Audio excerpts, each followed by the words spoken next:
Thought I'd begin with a little bit of humor.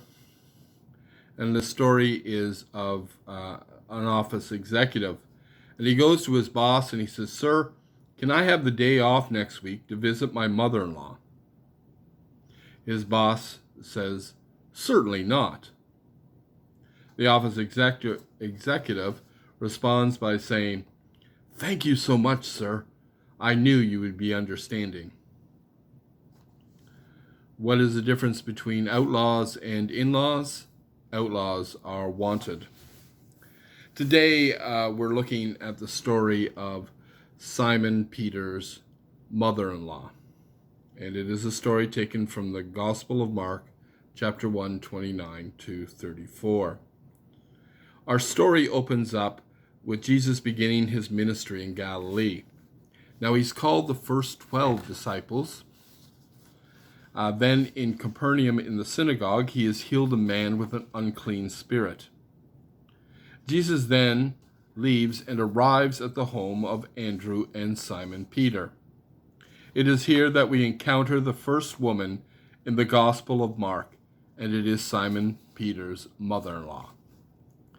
It is a story of a miracle of Jesus curing her. We're told that she was ill with a fever. Our story captures many aspects of the life of Jesus, but it is also our first account of a healing of a woman by Jesus in the Gospel of Mark. The story follows, of course, the healing of the man with the unclean spirit, and they both take place at the end of the first day of Jesus' mission in Capernaum. Now, the language here used by the Gospel writer, the word that we translate as immediately, is informing us that both healings take place on the Sabbath.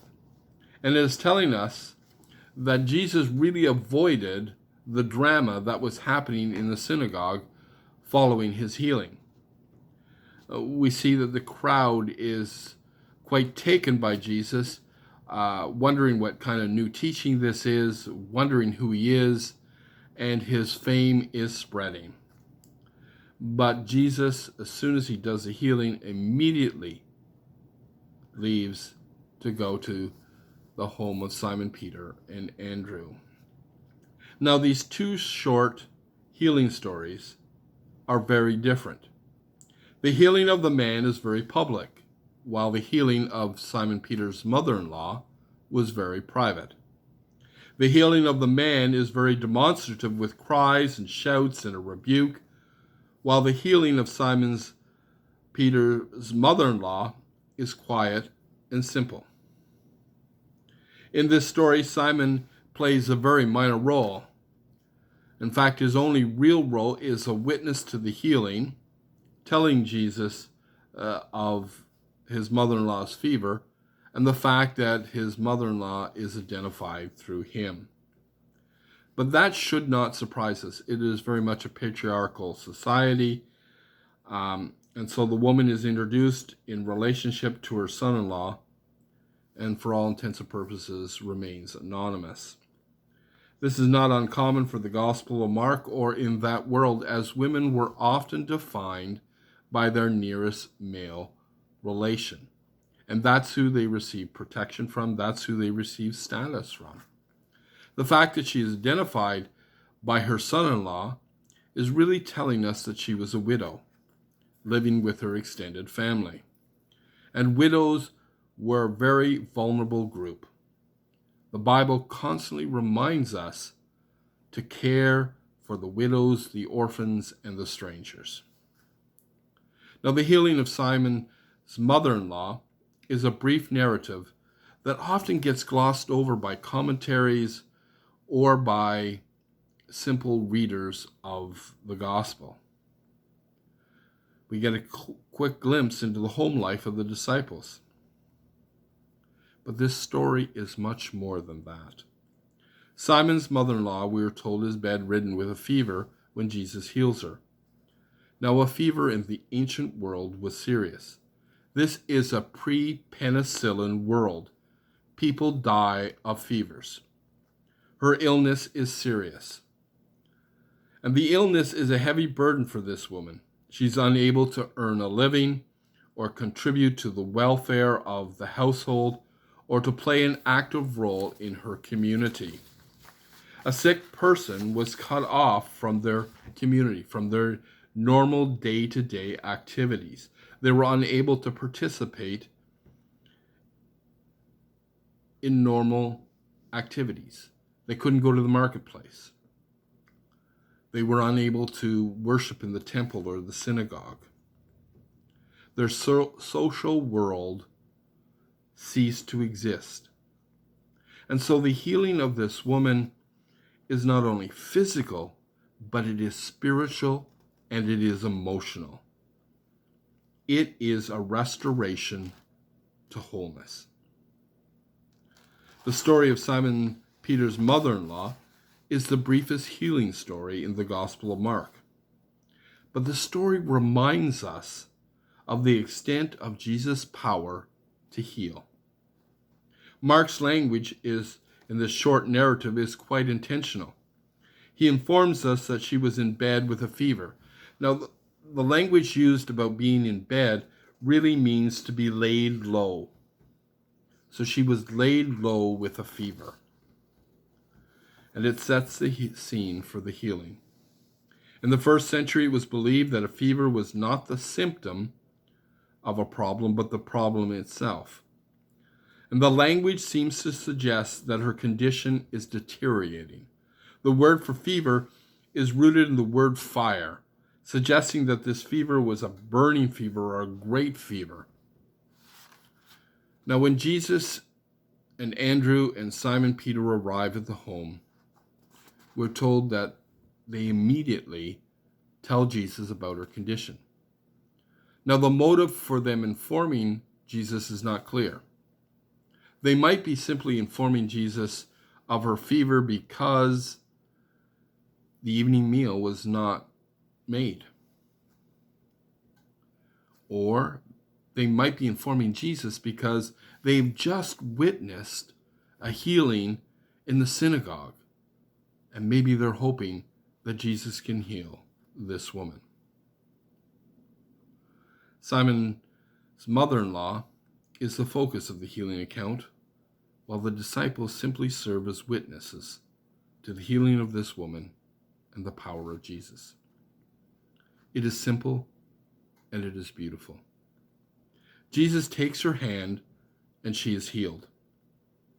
Now we're told there's no weakness that comes with recovery. Her healing is whole. She was restored and she begins to serve.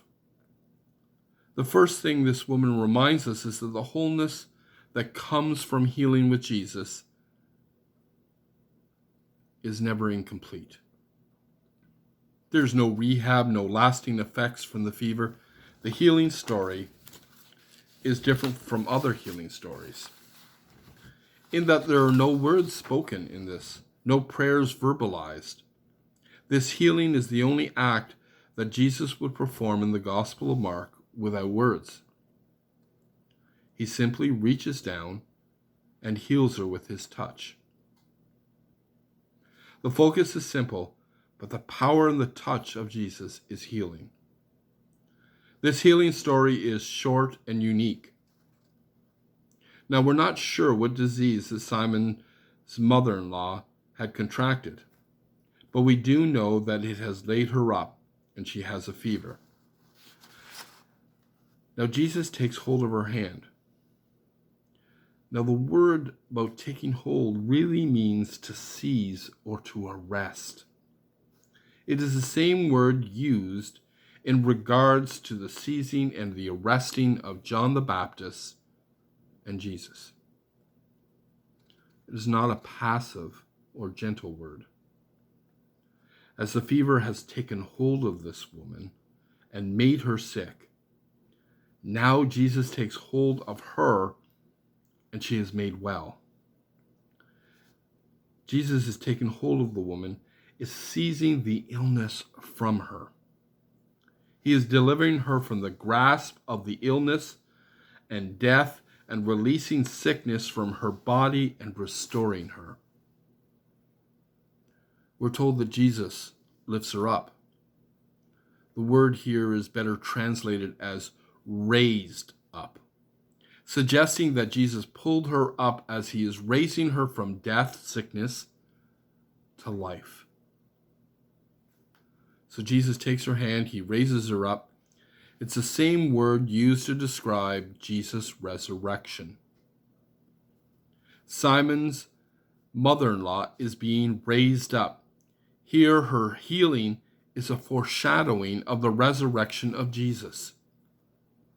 The suggestion here is that the same power that raised Jesus from the dead is now raising this woman from the fever and the bed. She is a new creature in Christ. She is made whole. Her life, a sick life, is raised up to a life that is now whole and full. And we see in the healing of Simon's mother-in-law, the power of Jesus' touch is powerful. So powerful that this woman is healed and the fever is gone. Her cure is instant. She is fully restored to health. Now, touching is a key element of the healing stories. Jesus' healing story is important. Touch is essential in building and maintaining relationships. And we're now finding how difficult it is because in our society with the coronavirus, we're not able to touch and to hug and to hold. Healing touch happens on so many different levels, physically, socially, religiously, and psychologically. People who are sick can be declared unclean, but even if they are not, they are secluded from the most social interactions. Physical and human interaction will be kept at a minimum. A healing touch by Jesus restores this woman on so many different levels. This concise and condensed story is void of any elaboration, but the language is compact and it is intentional. In this story of Simon's mother-in-law, it is interesting that there is no mention of her faith in relationship to her healing. In response to her healing, she serves. Now, the word for service here is the word we use for deacon. The serving is a sign that she is cured. The evidence of her faith is her response to the healing. She got up and she served. She is now able to carry out the duties of hospitality of her honored guest that she had previously been unable to carry out. Now, this word that we have translated as serving or preparing a meal is translated differently by scholars. Some will say to serve or to minister or took care of their needs or gave them food to eat. In most cases, it's seen as being in reference to preparing an evening meal. But let me tell you, there is more that is taking place than just preparing an evening meal. Here's a quote from a scholar. In another sense, however, this text, like several others in Mark, marks the role of women, the model of discipleship. Here, the mother-in-law's response to the healing of Jesus is the discipleship of lowly service, a model to which Jesus will be repeated by the call of his followers throughout the gospel, which he supremely embodies in his own service. In Mark 8:34, 9:35, 10:43 to 45. You see, the word deacon here is used only 4 times in the Gospel of Mark. It is used in reference to angels ministering to Jesus in Mark 1:13. It is used in reference to Simon Peter's mother-in-law ministering to Jesus and the disciples.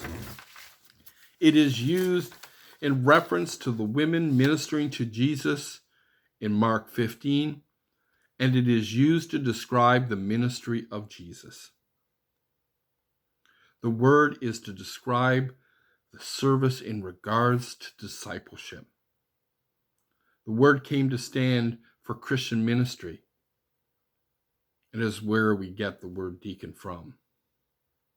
In Mark 10:45, Jesus says, "For the Son of Man came not to be served, but to serve, and to give his life for a ransom of many." You see, the correct response to the healing touch of Jesus is to serve. It isn't easy to contrast this woman's servanthood to the disciples who later would argue as to who is the greatest, who gets to sit on the left and the right of Jesus. Who was more important? Who would wash the feet of Jesus? Who would wash the feet of the other disciples? She is the only person whose immediate response to her healing is to serve. In this story, Simon's mother-in-law, we begin to get a sense of Mark's concept of discipleship. She goes from being totally incapacitated to being bedridden, to being transformed by the healing touch of Jesus, to now serving Jesus and others. This woman's recovery from illness is a foreshadowing of the resurrection on the last day. Her immediate reaction is a model of discipleship. She waited on them. This mother-in-law is presented simply as a model of discipleship, and there is no clearer example of true discipleship. For us as a Christian community, we need to follow this model of discipleship. We have been blessed to be touched by Jesus Christ. And as followers of Christ, we need to serve in whatever manner is possible. Here we learn what it means to be a true servant and follower of Jesus Christ is. Amen.